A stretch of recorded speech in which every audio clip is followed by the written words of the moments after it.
icazə ver baxım ey gül o qara gözlərinə. Vurulmuşam nə edim aşikara gözlərinə.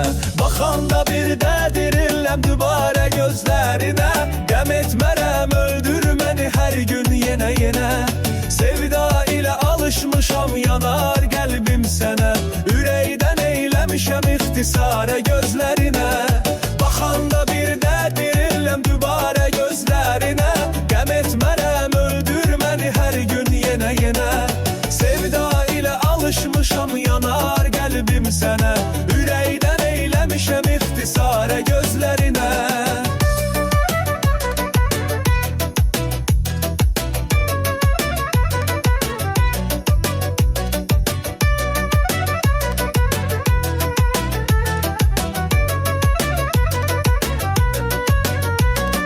Camalın açma gülüm qorxuram görüb üzünü. Gün olsun üstünə aşıq sitarə gözlərinə. Olaydı qismət öpəydim o nazi əllərini. Əriyər könlüm sənin o baharə gözlərinə. Baxanda bir də dirilləm dübarə gözlərinə. Qəm etmərəm öldür məni hər gün yenə. Sevda ilə alışmışam yanar qəlbim sənə. Ürəkdən eyləmişəm ixtisarə gözlərinə.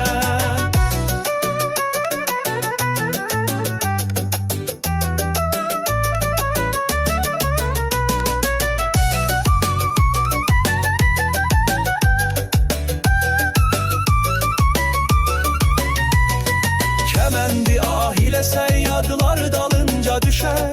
Bu naz ilə əgər etsən işarə gözlərinə.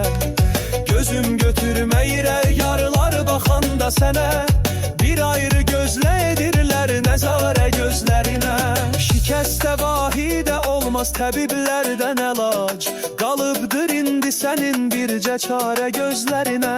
Şikəstə vahidə olmaz təbiblərdən əlac. Qalıbdır indi sənin bircə çarə gözlərinə. Baxanda bir də diriləm dübarə gözlərinə. Qəm etmərəm öldür məni hər gün yenə. Sevda ilə alışmışam yanar qəlbim sənə.